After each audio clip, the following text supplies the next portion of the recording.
Hello everyone, welcome to Frightful Whispers. I'm here to guide you into the shadows tonight. I know you're using this video to unwind and drift off to sleep. So, before we begin, don't forget to like the video and subscribe to the channel. Where are you watching from? And what time is it for you? Now, get cozy, relax, and let the whispers of the night take over. I didn't expect much when I moved into this place. Honestly, I didn't expect anything. I had no choice but to start over. After everything that happened, after all the mistakes that seemed to follow me like a shadow, I needed somewhere to disappear. Somewhere no one would know my name, where the past could finally stay buried. And so, when I saw the ad, I thought maybe, just maybe, this could be my chance. Cheap, quiet, safe. That's what it said. I should have known those words would haunt me. I dragged my feet up the stairs to the apartment, every step creaking like the building was groaning under its own weight. The walls were faded, the air stale and thick, as if the building had been holding its breath for years. It was an old place, forgotten by time. No one seemed to notice it anymore. Maybe that's why I chose it. Maybe I thought I could slip through the cracks like it had. The landlady, she was strange. Eyes like she'd seen too much, too many years of sorrow. She handed me the keys and didn't say much more. I didn't ask, I didn't care. All I wanted was to shut out the world. I needed silence, peace, a place to forget. Room 312. That's where I'd be. Just me and the walls, I thought. A blank slate. When I stepped inside, I wasn't prepared for the cold. It hit me right away, like the apartment was frozen in time, as if it had been waiting for me. The air was thick, heavy with dust and something older, like something had been trapped here long before I ever showed up. The floorboards creaked beneath my weight, as if they too were hesitant about me being there. I glanced around the small room. Nothing fancy. A bed, a table, a chair. Everything old, worn out, like the building itself had lived too long to care about appearances. The yellowed walls looked like they might crumble if you touched them. There was a single window, half obscured by vines, and I could see the courtyard outside. A twisted mess of broken benches, rusted gates, and trees that seemed to stretch toward the sky like they were trying to escape. It was perfect. For the first time in years, I felt a little weight lifted off my chest. This was my chance. No more distractions. I could let the nightmares fade away here. But that first night, everything changed. It was just a dream. At first, I was standing in a hallway, long, dark, suffocating. The walls closed in around me, the air thick with the smell of decay. The hallway stretched on, a never-ending tunnel that swallowed up the light. My feet moved of their own accord, pulling me toward a door at the end of the hall. I didn't want to go, but I couldn't stop myself. Something was calling me, something I couldn't see but could feel, pressing against my chest, urging me forward. When I opened the door, it wasn't a room at all, just darkness, a void. It swallowed the light, took everything with it. And then, from the darkness, a figure emerged. It was tall, impossibly tall, with skin pulled so tight against its bones that it seemed like it could tear at any moment. Its eyes, God, those eyes, glowed with something unnatural. There was hunger in them, a hunger that gnawed at me, deep in my soul. It spoke. He's coming for you. I didn't understand at first. The words didn't make sense, didn't fit. Who was coming for me? Why? But before I could think more, I woke up. The bed was damp, my heart pounding in my chest like a drum. The apartment was still, silent. But there was blood. It wasn't much, just a small puddle, dark and sticky on the floor. I froze, my mind racing to make sense of it. My hands were shaking. I could still feel the pull of the dream in my bones, the figure, those eyes, the words, and the blood. I told myself it was nothing. Just a trick of the mind, I said, a hallucination. I had been under a lot of stress lately. It was just a dream. But then, it happened again. The next night, the dream was worse, more vivid, more real. I was back in that hallway. The air was colder now, colder than before. And when I stepped into the dark room, I saw him again, Samuel, the figure from my dreams. He wasn't just a shadow now, he was a presence, a force. His face twisted in agony, his mouth moving, though no words came out. It was as if he was reaching out to me, but from so far away that I couldn't hear his voice, only his despair. Then the whispers started. I couldn't understand them. They were all around me, swirling in the air like 1,000 voices fighting for attention. They were calling to me, pulling me closer to something I didn't want to see, something I was afraid to face. I tried to run, but my legs wouldn't move. I was frozen in place, helpless as the room closed in around me, and that's when I saw it. The blood. Again. But this time, it wasn't just on the floor. It was everywhere. It was in the air, in my mouth, in my eyes. It soaked into my skin, chilled me to the bone. I could taste it. The metallic, iron taste of it. It was as though it was coming from me. But I wasn't the one bleeding. It was Samuel. He was dead. He had been dead for years. But now he was using me. I could feel it. The pull, the weight. His death wasn't over. He was unfinished. And somehow I was tied to it. I woke up again, gasping for breath. The blood was gone, the room as it had been before. But the echoes of the nightmare lingered. They always did. The whispers continued. They followed me. It wasn't until later that I met Elena. She'd been living in the building for a while, too, though I hadn't noticed her until she knocked on my door one night. She said she had been hearing things. Voices, footsteps, things moving in the hallways when no one was there. She said she had been dreaming, too, the same kind of dreams I was having. It was then that I learned the truth about the building. About the asylum that used to stand here, Samuel. He had been one of the patients, a violent one, they said. But no one knew what really happened to him. They just said he had died. But death wasn't the end. The whispers were his, and now they were mine. Something told me I was going to regret ever stepping foot into this place. But by then, it was too late. The nightmare had already begun. I didn't expect much when I moved into this place. Honestly, I didn't expect anything. I was trying to run from my past, trying to leave behind the pieces of my life that were too broken to fix. So when I found the ad, cheap, quiet, safe, it seemed like the perfect solution. No one would know me here. I could disappear. Room 312. I didn't know then that those 3 words would haunt me forever. The building was old, crumbling in places, like it had been forgotten by time. The stairs creaked beneath my feet, and the hallways felt too narrow, too long, as if they were pressing in on me.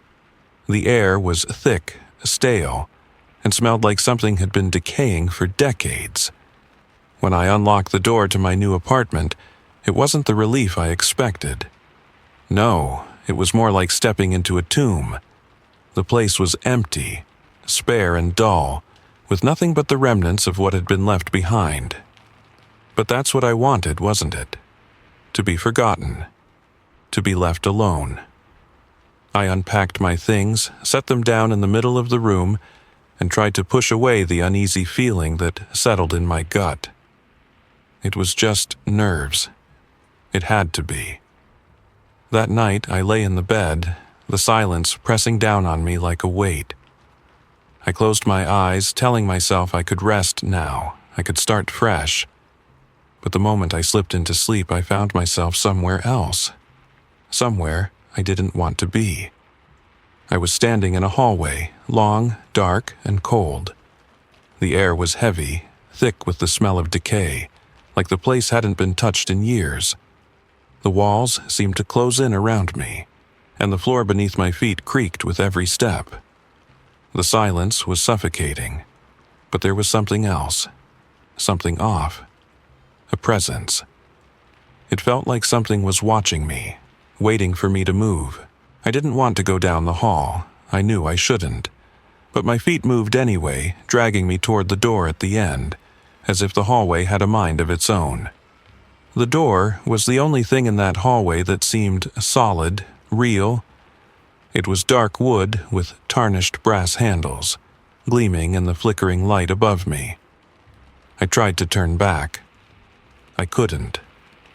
My fingers gripped the door handle. It was too warm, almost unnaturally so, like it had been waiting for me.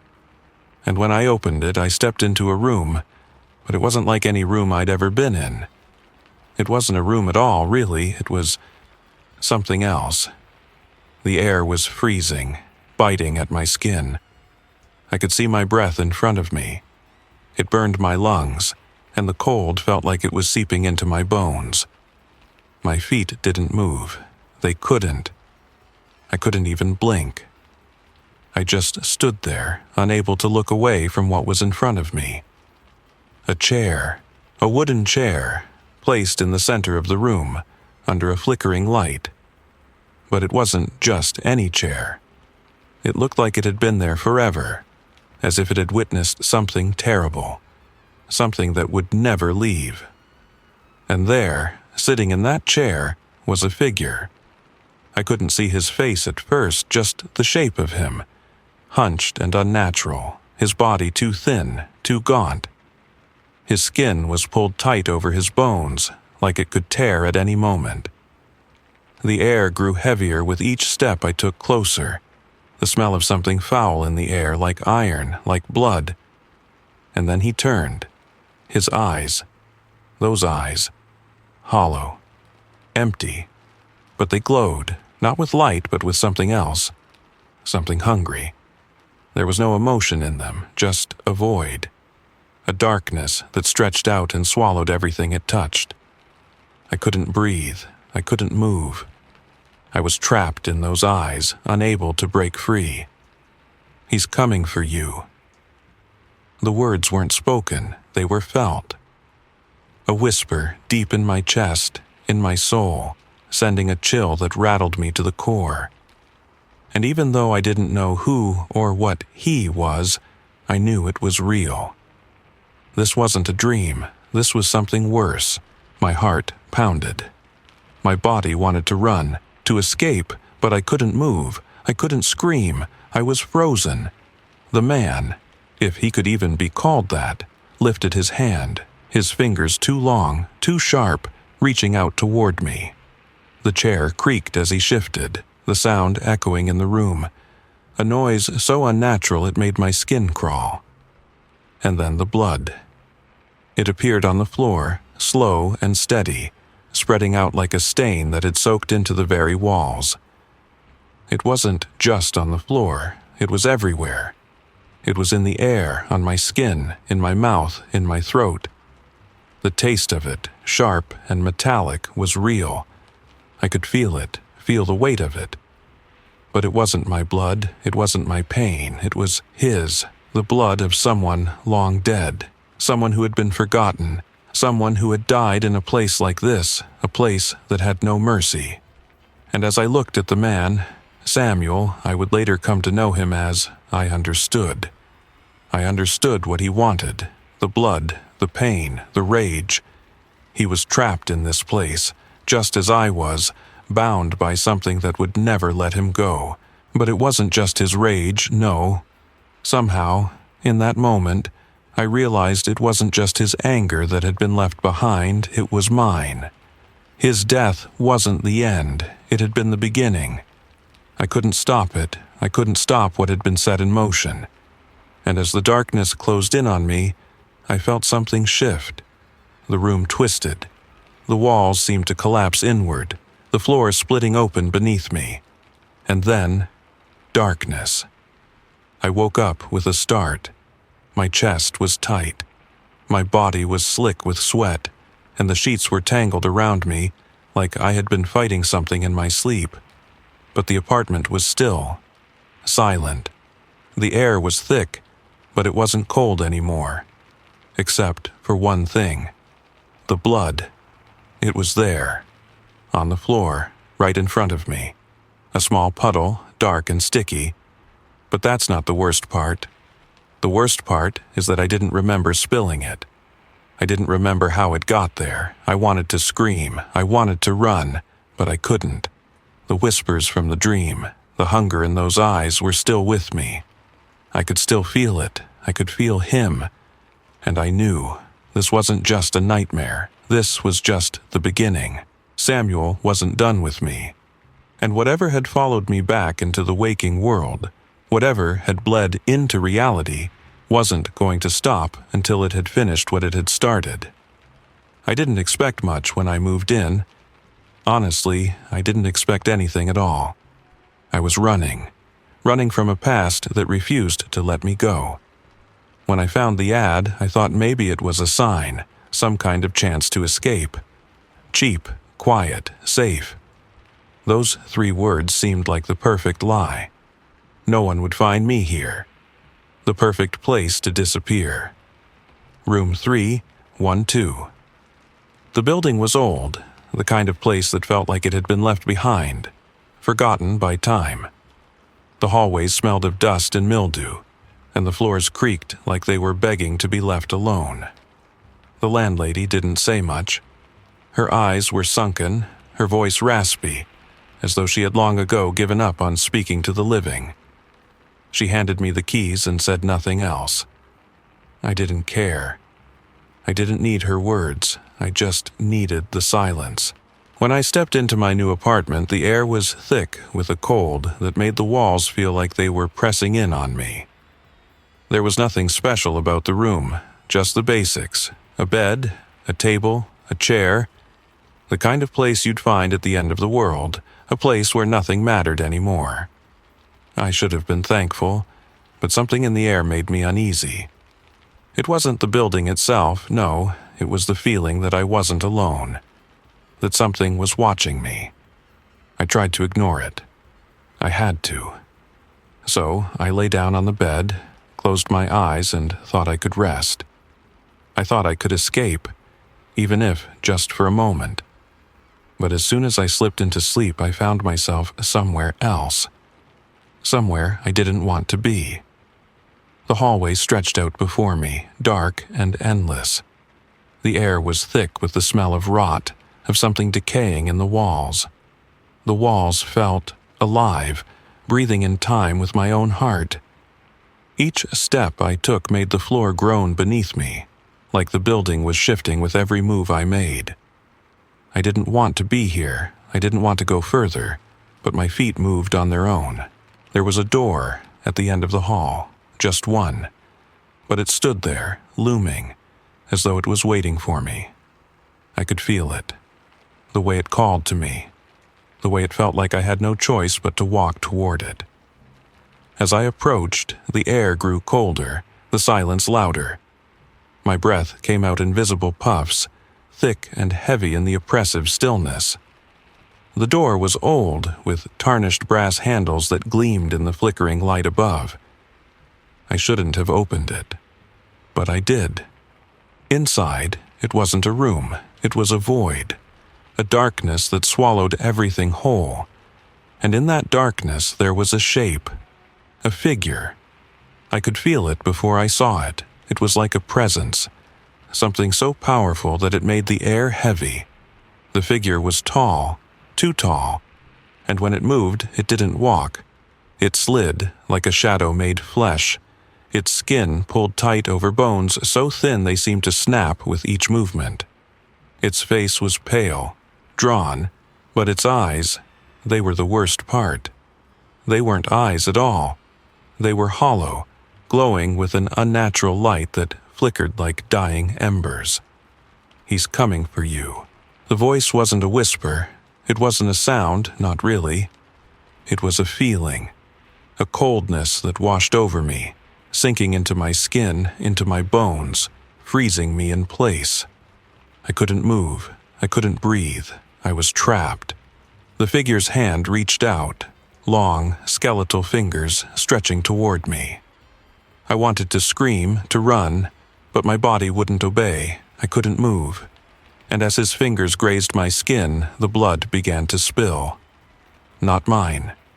His. Blood pooled around the figure's feet, soaking into the floorboards, staining the air with its metallic stench. It wasn't just on the floor. It was everywhere. It seeped into the walls, into the very fabric of the building, as if it had always been there, buried beneath the surface. And then I saw it. The chair.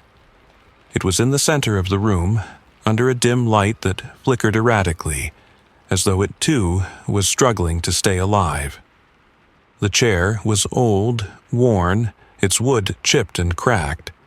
But what made it truly horrifying was the body slumped in it. A man. Samuel. I knew his name. Even though I had never seen him before, I knew him. His face was twisted in agony, his eyes wide open, but the gaze they held was vacant, empty. The air was thick with his pain, with his death. He wasn't just a ghost. He was something else, something trapped between this world and the next. And as I stood there, unable to move, unable to speak, I realized something. Samuel's death was the key. It wasn't just a story. It wasn't just something that had happened in the past. Samuel's death was the thing that had been calling me, that had been pulling me into this nightmare. And I wasn't the only one. The whispers started again. Come closer, to finish it. I tried to move, to run, but the darkness swallowed me whole. The walls bent, twisted, like they were alive. The room was closing in around me. I could feel Samuel's gaze on me, feel the weight of his death pressing down on me, suffocating me. Finish it. I woke up with a start, gasping for breath. My body was soaked in sweat, my heart hammering in my chest. But the apartment was still. Silent. No blood, no chair, no Samuel. But something was wrong. I glanced around, my eyes scanning the room, and then my gaze froze. The blood. It was there. A small puddle, dark and sticky on the floor near the window. It wasn't there when I went to sleep. It hadn't been there the day before. I felt my stomach drop. This wasn't a dream. This wasn't just my mind playing tricks. This was real. And as the whispers continued, low and insistent, I realized that Samuel hadn't finished with me. The nightmare hadn't ended. It had just begun. I wasn't expecting it. Honestly, I thought I could handle it. I thought I could disappear into this place, into this apartment, and finally shake the ghosts that had been trailing me for years. I thought room 312 would be my refuge. It wasn't. It's funny how quickly you can fool yourself into believing things. Cheap, quiet, safe. Those words seemed like the perfect fit for a man trying to escape his past. And I tried, believe me. I tried to bury everything in the silence of this building. But the silence was a lie. It was never going to be silent. It all started with the dreams. I thought they were just the usual nightmares, the kind of thing you get when your mind won't stop replaying the same mistakes over and over. But this was different. These dreams were vivid, more real than anything I'd ever experienced. The hallway. It was the first thing I remembered. Long, dark, suffocating. I could smell the decay in the air, could feel the walls closing in around me, like they were alive and watching. And at the end of the hallway there was a door, just one. I didn't want to go toward it, but my feet moved on their own as if something else was pulling me toward it. When I opened the door, I wasn't ready. The room was dark, empty. except for the blood. Blood on the floor, soaking into the walls. And that's when I saw him. Samuel. His face was pale, his body gaunt, stretched thin like he hadn't eaten in years. But it wasn't his body that shook me. It was his eyes. Those hollow eyes glowing with something that shouldn't have been possible. The darkness behind those eyes pulling at me, reaching into my soul. He's coming for you. Those words. I still hear them, even now, echoing in my head. They were a warning, a promise, a curse. I woke up gasping for air, heart racing, soaked in sweat. But when I opened my eyes, I was still here, still in room 312. And that's when I saw the blood. Again. The blood that hadn't been there when I went to sleep. It was on the floor, soaking into the carpet, dark and sticky. It wasn't my blood, it couldn't be. But there it was. I thought I was losing my mind, that's what I told myself. Just a dream, just a nightmare. But when the blood didn't go away, when it stayed, when it spread, I knew the truth. I couldn't escape it. I couldn't ignore it anymore. Samuel. He wasn't just a figment of my mind, he was real, and he was waiting for me. That's when she knocked. Elena. At first, I thought it was just another tenant. Maybe someone trying to make small talk. I hadn't really interacted with anyone in the building since I moved in. But something about her was different. Her eyes were wide, almost frantic, like she hadn't slept in days. She was a mess. But the moment she spoke, I knew. I knew she was tied to this place. I knew she had felt it too. "I've been hearing things," she said, her voice tight with fear.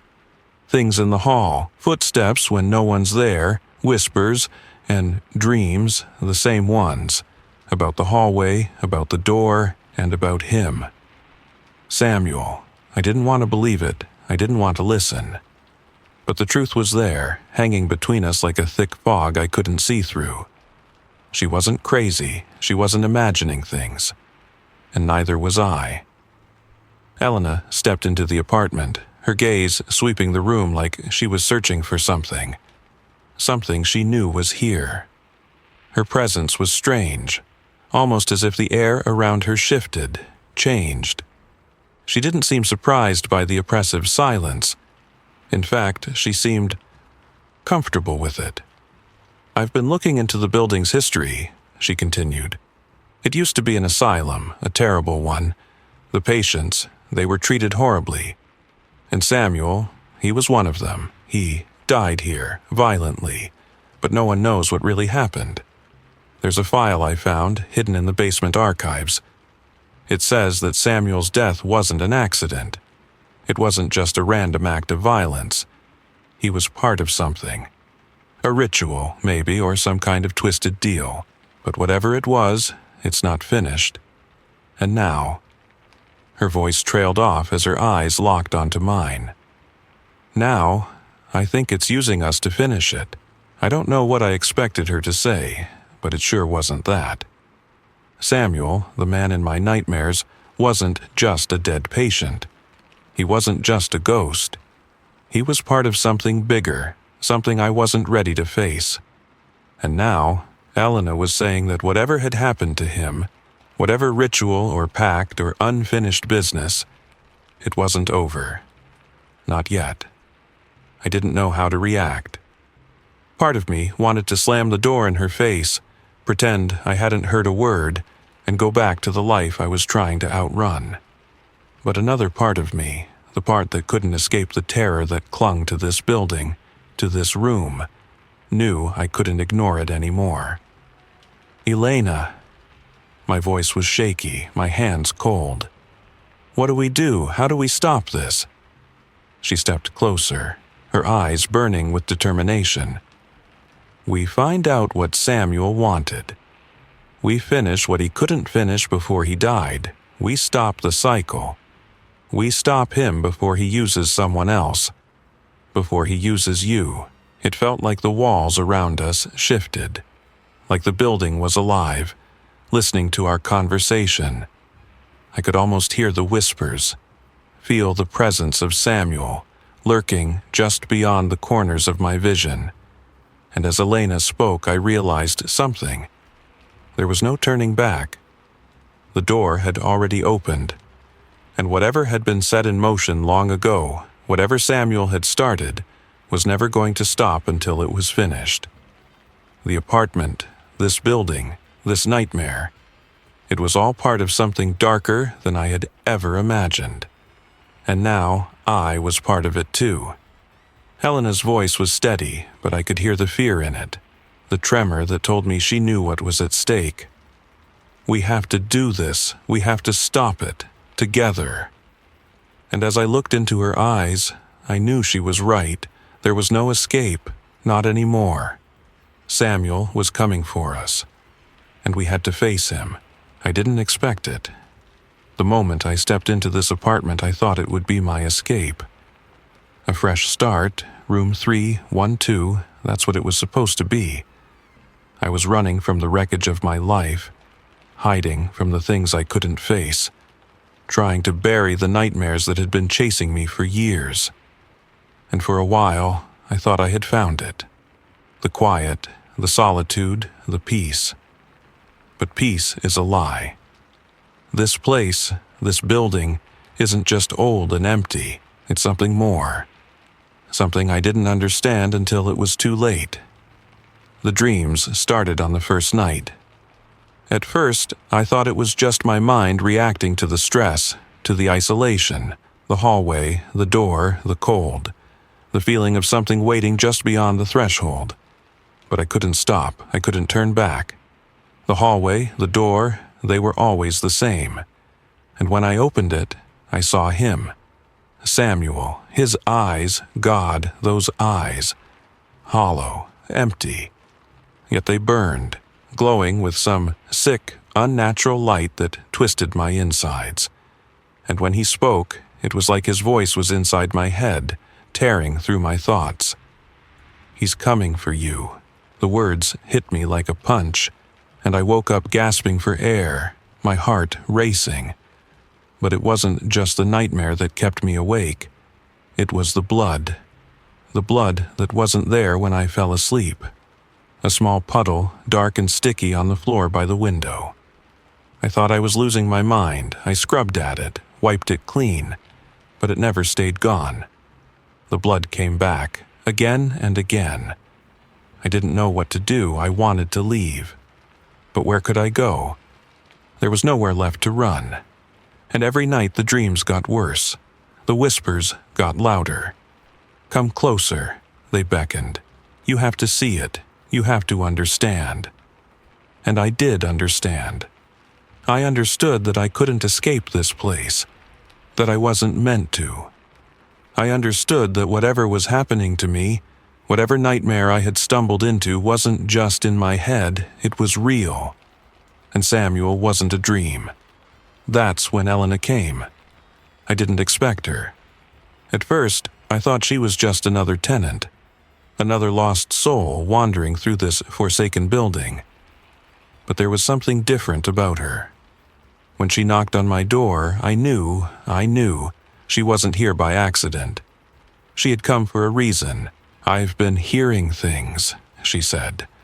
Her voice was tight, like she was trying to control the fear that clung to every word. Footsteps in the hall when no one's there, whispers, and the dreams, the same ones. She looked at me then, her eyes wide, desperate. About the hallway, about the door, about him. Samuel. I didn't need to hear her say his name. I already knew. But hearing it out loud, hearing someone else speak it, felt like a jolt of electricity running through my veins. She was connected to this, just like I was. She had been seeing the same things. She had been feeling it too. She stepped inside without waiting for me to invite her. I wasn't sure why, but I let her. There was a strange sense of urgency about her, like she was on the edge of something she couldn't avoid. I've been looking into the history of this building, she said, her voice quiet, almost as if she was afraid to say it out loud. It used to be an asylum, a place where they locked up people like Samuel. He was one of them, a violent one. But the thing is, no one knows what really happened to him. There's no record of how he died, just that he did. But it wasn't an accident. He was part of something that wasn't finished. My head spun. My heart pounded in my chest. I could feel it, the pull, the sense that something was coming, something I couldn't stop. And then she said it, the thing that I had been dreading to hear. Samuel's death wasn't the end, she said, almost too softly. It was just the beginning. And now, it's using us. It's using you. Her words were a slap to the face. I tried to push her away, to reject the truth, but it was no use. I could feel it too, the way the air in the room had shifted, how the shadows had grown thicker, darker, the closer we got to the truth. I found a file, she continued, her voice low, her eyes filled with something I couldn't name. It was hidden, buried in the old archives. It says, Samuel was part of something bigger, something twisted, a ritual maybe, a pact, but whatever it wasn't finished, and I think it's tied to this building, to us, to you. I didn't want to hear it. I wanted to push her out, close the door, and pretend I hadn't heard a word. But it was too late. It had already started. Samuel was already inside me, inside this place, inside this building. I could feel him, his cold hand on my shoulder, his eyes watching me from the shadows. "You've felt it too, haven't you?" Helena asked, her voice trembling. The whispers, the cold, the way the walls seem to breathe. It's not just in our heads, it's real. Samuel is still here, and he's using us to finish what was started. I wanted to scream, I wanted to run, but there was nowhere to go. There was nothing left but the truth, dark, suffocating, and real. "Helena, what do we do?" I asked, my voice shaking. She took a step closer, her eyes dark with fear and determination. "We have to stop him. We have to finish it. Whatever Samuel wanted, whatever he was trying to do, we have to stop it before it consumes us, before it consumes everyone in this building." I looked at her, the weight of her words settling in my chest. I couldn't escape this. Neither of us could. We were both trapped, bound to this nightmare by something far older than us. Samuel wasn't finished, and neither was I. I should have left. I should have packed up and gotten out the moment I felt the weight of this place pressing down on me. But I couldn't. No, I wouldn't. The thought of running again, of leaving another life behind, wasn't an option. This place, this apartment, had promised me peace, a fresh start, a place where no one would know my name, where I could finally put my past to rest. But peace, as it turned out, was just another lie. The nightmares didn't stop. If anything, they only got worse. I woke up one morning, drenched in sweat, heart pounding, and I knew that something in this building had changed. The apartment I had tried to settle into had become a cage, the walls closing in, the air thick with a heaviness I couldn't explain. I tried to deny it at first. It was just the stress, the loneliness, the isolation. But then, the blood. It wasn't the first time I'd woken up to find it. A dark, sticky puddle on the floor near the window. Always in the same spot. But this time, it was different. It felt different. The blood didn't just sit there, it spread. It soaked into the floor, the walls, the corners of the room. No matter how much I scrubbed, no matter how many rags I used, it wouldn't go away. And the whispers grew louder. They began in the corner of my mind, soft at first, like distant murmurs, but soon they were all I could hear. They called to me, beckoned me to something I couldn't see. "Come closer." I tried to ignore it, tried to convince myself that I was losing my grip on reality, that this was just a bad dream. But it wasn't. I could feel it. Something was here, something was awake. And then Elena came. I had never spoken to her before. We were just two strangers living in the same haunted building, but she knew something I didn't. Her face was pale when she knocked on my door, her hands trembling slightly as she stood there, looking at me like she had seen something terrible. "I've been hearing things," she said, voice cracking, like she wasn't sure she should be telling me. Things in the halls, strange noises, footsteps when no one's there. But it's more than that. The dreams, they're the same. I've been seeing the same things you've been seeing. I froze. The blood on the floor seemed to grow heavier at her words, as if the very mention of the nightmare had brought it closer. I tried to say something, but my throat was dry. She didn't wait for an invitation. She walked in like she had known what was happening here long before I did. "I'm not crazy," she said, her voice trembling now, like she was fighting back tears. "I've been looking into the history of this place, the building. It was once an asylum, you know, and Samuel, the man who died here, he didn't just die, he was part of something that never ended, a ritual, a pact, a promise, and now it's using us to finish what it started." Her words hung in the air like a weight I couldn't escape. Samuel, the man from my nightmares. His name was a curse, and hearing her speak it out loud made it real. It wasn't just a ghost. It wasn't just a figment of my imagination. It was here, with us, using us, feeding on our fear. "He's not just haunting this place," Elena whispered, looking at me like I was the only one who could understand. "He's using us. He's feeding off of us, our dreams, our blood, our fear. It's all part of something darker than we can even imagine." I didn't know what to say. I didn't know if I should run or stay and try to fight whatever had already taken hold of me. The blood, the whispers, the visions, all of it felt like a trap, pulling me deeper into something that wanted to devour me whole. "We have to stop him," Elena said, her voice filled with a strange mix of terror and determination. "But we can't do it alone. We need to finish what he started. We need to uncover the truth." I felt my heart stop for a moment. The words she spoke seemed to seep into my skin, burning through me like acid. Finish it. The nightmare was no longer just a dream. It was my reality. I could feel the weight of it pressing on me, the suffocating grip of something that was alive, something that wanted to destroy me. That night, I went back to my apartment, and everything felt wrong.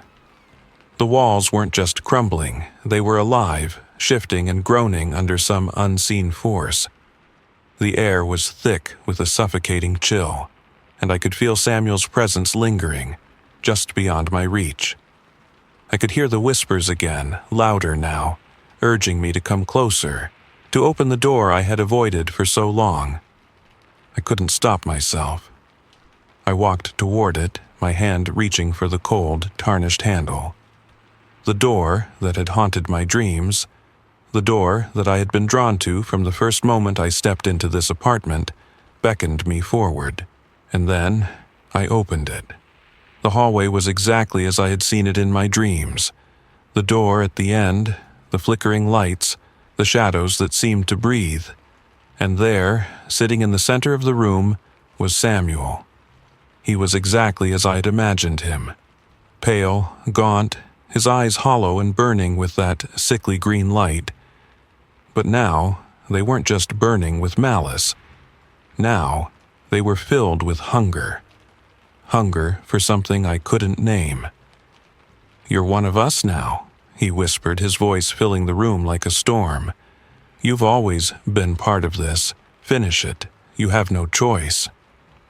And as the words spilled from his lips, I felt something inside me snap. I wasn't just hearing him. I wasn't just dreaming. I was becoming part of this, part of the darkness that had been waiting for me, waiting for all of us. I wanted to scream, I wanted to run, but there was no escape. The walls closed in around me and the blood began to seep from the floor again, coating the walls, the ceiling, drowning me in it. And Samuel's eyes, those eyes, burned into me. There was no running, no escaping. The nightmare had already won. I was part of it now. And there was no turning back. I should have known. I should have turned back the moment Elena stepped into my apartment. I thought, maybe, I could handle this on my own. This strange presence that had taken root in this building. But after she came to me, with her pale face and eyes filled with something more than fear, something that was too close to recognition, I knew. I knew that we were past the point of no return. She'd been researching, digging into things I didn't want to know, things that weren't meant to be unearthed. And when she spoke, her voice trembling with something like dread, I felt the walls closing in around me. "I've found it, Adam," she said, her hands shaking as she held up a leather-bound folder, worn with age. "I've found the answers. I know what's happening. I know what we're dealing with." I didn't want to hear it. I didn't want to know what she had uncovered. I couldn't stomach it. But I also knew, deep down, that it wasn't a matter of choice anymore. We were tangled up in this nightmare together, and there was no way out. She opened the folder carefully, as though the fragile pages contained something sacred, something that couldn't be revealed too hastily. When she placed it on the table, I saw the brittle, yellowed pages, filled with scribbled notes and diagrams I couldn't begin to understand. My stomach twisted at the sight of them. Somehow, I knew they weren't meant for my eyes. "Elena, what is this?" I asked, but my voice was weak, strained. I could feel the blood rushing in my ears, the whispers starting again in the corners of my mind. "Come closer." "It's all connected," she murmured, her voice steady but laced with fear. "The building, Samuel, the things that happened here, the asylum, they weren't just treating patients, they were using them. Samuel was part of something far darker than we can imagine." Her words sank into my bones, like ice-cold water filling a crack in the earth. I could feel it, the same presence that had been stalking me, whispering in my dreams. Samuel, the figure from my nightmares, the man with hollow, burning eyes. I had thought he was a figment of my imagination, some creation of my own guilt and fear. But Elena's words shattered that illusion. She paused, her hands gripping the edges of the folder, her breath shaky. Samuel wasn't just a patient, he was chosen. They used people like him in rituals, in sacrifices. The word hit me like a physical blow, my breath catching in my throat. Sacrifices? My heart pounded in my chest as I leaned forward, unable to tear my eyes away from her. "What are you saying? What did you find?" She opened the folder fully, revealing page after page of faded documents, old drawings, and crude symbols that looked like they were pulled from the darkest corners of human history. One drawing caught my eye, a symbol that seemed familiar, something I had seen in my dreams, a circle, a cross, and twisted lines that seemed to move when I wasn't looking directly at them. My skin crawled. The walls seemed to close in around me. Samuel was part of a cult, Elena said, her voice a mixture of disbelief and dread. A cult that believed in binding a soul to a place, a building. They thought they could open a doorway to another realm, a place of power, by sacrificing people, by using their spirits to fuel the ritual. Samuel's death was supposed to be the final step, but something went wrong. His spirit, his soul, wasn't properly bound. It didn't move on. It stayed here, in this building, in the walls. The room seemed to sway as I listened, the blood rushing in my ears, the whispers growing louder. Come closer. Finish it. You must finish it. I wanted to shut it all out, to close my eyes and pretend this wasn't happening. But it was. You don't understand, Elena continued. Her eyes filled with something far more than fear now. It was desperation. Samuel's death was supposed to open a doorway, a rift to another world. But because it failed, because his soul never left this place, it's been trapped here, and it's using us, it's using you to finish it. I didn't want to believe her. I didn't want to accept that this nightmare had bled into the waking world, that Samuel's spirit, no, not just his spirit, but whatever it was that had bound him here, was using me to complete something ancient, something dark. Elena, what do we do? I asked, my voice barely a whisper. My legs were shaking, my body cold with terror, but I couldn't look away from her face. I couldn't look away from what she was about to say. We have to finish what was started, she said, her voice trembling but unwavering. The ritual, the binding, it needs to be completed. If we don't do it, Samuel's spirit will continue to feed off our fear, our blood, until he gets what he wants. I shook my head, the room spinning around me. No, this can't be real. We can't. We have to, she insisted, grabbing my hand, her grip tight. There's no way out, Adam, if we don't finish it. If we don't complete the ritual and set him free, we'll be trapped here forever. He'll drag us into that other world. That is what he's been trying to do. I couldn't breathe. My chest felt tight, like the air itself had become poisoned. The weight of her words settled over me like a stone, sinking deep into my soul, the doorway, Samuel's unfinished ritual. My mind raced, but all I could think about was one thing. How could I stop it? But even as the question lingered in my mind, I already knew the answer. I already knew that this was something I couldn't fight, something that was far older, far darker than I was prepared to face. Elena, how? I asked, my voice barely audible, the room closing in on me. She looked at me, her eyes filled with sorrow, but also something I hadn't seen before. Acceptance. A quiet, terrible understanding of what we were about to do. We finish the ritual, Adam. We have to set Samuel free. We have to break the cycle, but it won't be easy. It won't be painless. The whispers were louder now, like a storm building, each word crashing against my skull. And I knew, without a doubt, that whatever came next, there was no turning back. I didn't want to do it. I didn't want to finish what had been started. But the door had already opened, and there was no way to close it now. I never believed in ghosts, in spirits, or anything beyond what could be explained. I was a skeptic, a man of logic, but that was before this place, before room 312, before Samuel. At first, I thought I could outrun the ghosts of my past, that this apartment, this old, forgotten building, would offer me the peace I so desperately needed. But it didn't. The whispers began almost immediately, soft at first, like a breeze stirring the dust in the corners. But it wasn't the dust that moved. No, it was something else. Something far darker. The blood. I couldn't forget the blood. It was always there, soaking into the floorboards, appearing in places I couldn't explain. I tried to scrub it away, to ignore it, but no matter how hard I worked, it wouldn't stay gone.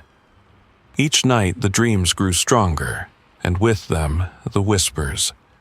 I couldn't breathe in this place. It was suffocating. I couldn't sleep. I couldn't eat. And then Elna came to me. She had heard the same whispers, seen the same things. She knew what I was going through, what we were going through. She was looking into the building's history, diving into things that were never meant to be uncovered. And what she found, what she uncovered, changed everything. This building had once been an asylum, but it wasn't just a place for the mentally ill. No, it had been a place for something darker, a place where rituals were performed, a place where Samuel had been used, sacrificed, bound to the very walls of the asylum in a twisted attempt to open a doorway to another world. His death was supposed to complete the ritual, to open that door. But something had gone wrong. He hadn't died the way they expected. His soul was trapped here, bound to the walls, feeding off the fear and blood of those who entered. And I was one of them. The whispers were growing louder now. Every time I closed my eyes, I could hear them. They weren't just in my mind anymore. They were in the air. Come closer. You have to finish it. Finish the ritual. And then, one night, the door opened. The door to the nightmare that had been waiting for me all along. I stepped into the hallway, drawn toward it, as if something was pulling me, guiding me. The air was thick with the stench of decay, the walls vibrating with an energy I couldn't explain. The symbols on the walls, symbols I had seen in my dreams, glowed faintly in the dark. The room at the end of the hallway was familiar, too familiar. It was the same one I had seen in my sleep, and there, sitting in the center of the room, was Samuel. His eyes burned with that sickly green light. His skin was stretched tight over his bones, his face gaunt and hollow. But it wasn't his appearance that made me freeze. No, it was the presence. I could feel it, his hunger, his rage. It filled the room, wrapping around me, suffocating me. "You've come," he whispered, his voice raspy, like a thing that hadn't spoken in centuries. "You've come to finish it." I didn't want to finish it. I didn't want to be part of this, part of whatever had started in this God-forsaken place. But the door had already opened. I had already stepped inside, and now there was no turning back. Samuel's voice echoed in my mind. "You're the key," he said. "You've always been the one. You are the one who will complete the ritual. Open the door. Let me in." The walls around me seemed to close in, the air growing heavier with each word, with each step I took toward him. Complete the ritual. Open the door. The words twisted in my mind like vines, wrapping around my thoughts, suffocating me. And then I saw it. The doorway. Not a door in the room, no. A tear in the very fabric of reality, a hole that pulsed with a sickening energy. It beckoned me. It pulled at me like gravity. I could feel it. The darkness beyond the doorway, the unknown. "Open it," Samuel growled, his voice louder now, filling the room with an unbearable pressure. "Open the door, Adam. Let me through." I wanted to scream. I wanted to run. I wanted to escape. But there was nowhere to go. The room had become a prison. The door had already opened, and I was standing on the edge of something far worse than death. I reached out, my hand trembling, my breath caught in my throat. The air crackled with energy as I touched the cold metal of the door. I could feel it, the power behind it, the pull. I turned the handle. The door swung open. Darkness. It wasn't just dark, it was alive. The air beyond the doorway was thick, like a living thing, suffocating and cold. I could hear something in the distance, whispers, screams. I didn't know if they were real, or if they were part of the nightmare I had fallen into. But I knew one thing. I couldn't go back. I couldn't escape. Samuel's voice was at my side now, close enough to feel his breath on my skin. "You've opened the door. Now you must enter. Finish the ritual. Let me in." And in that moment I understood.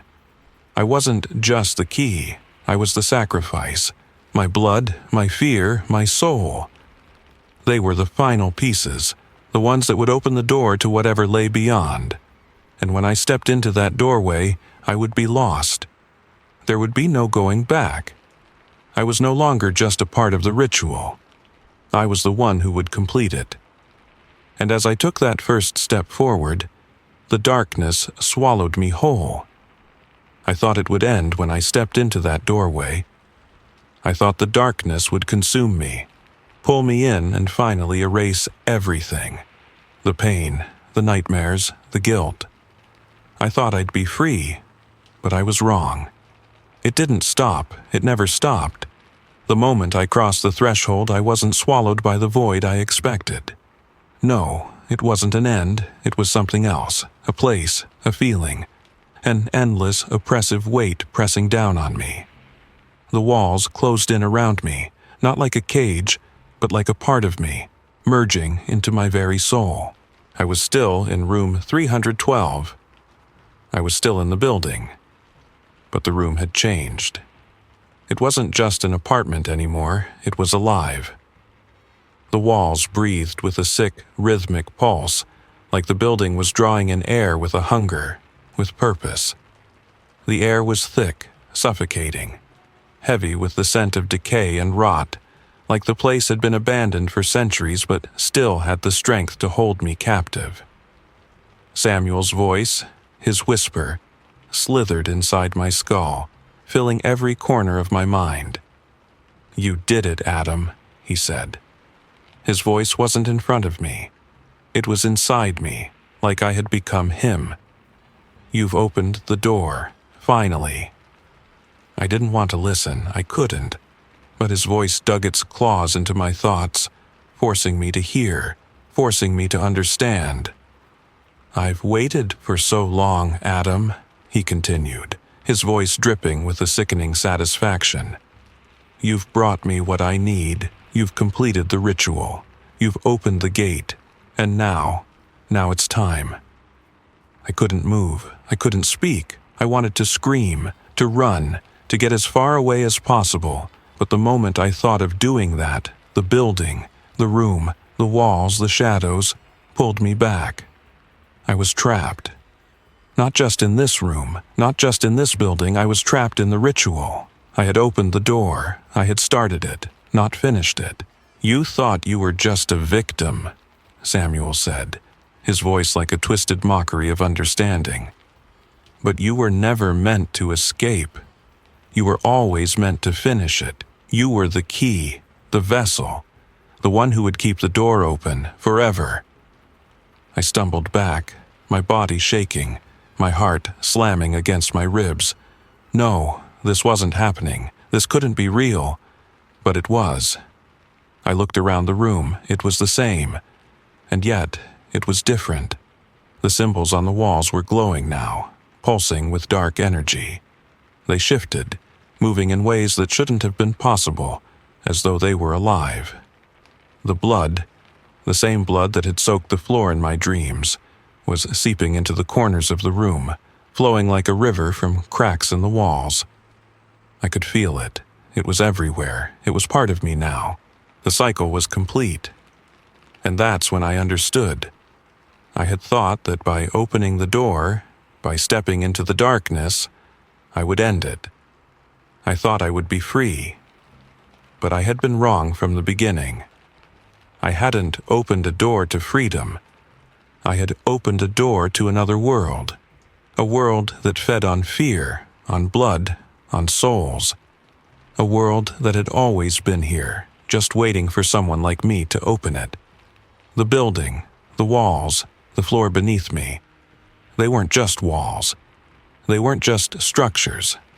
They were bound to that world. They were the doorway.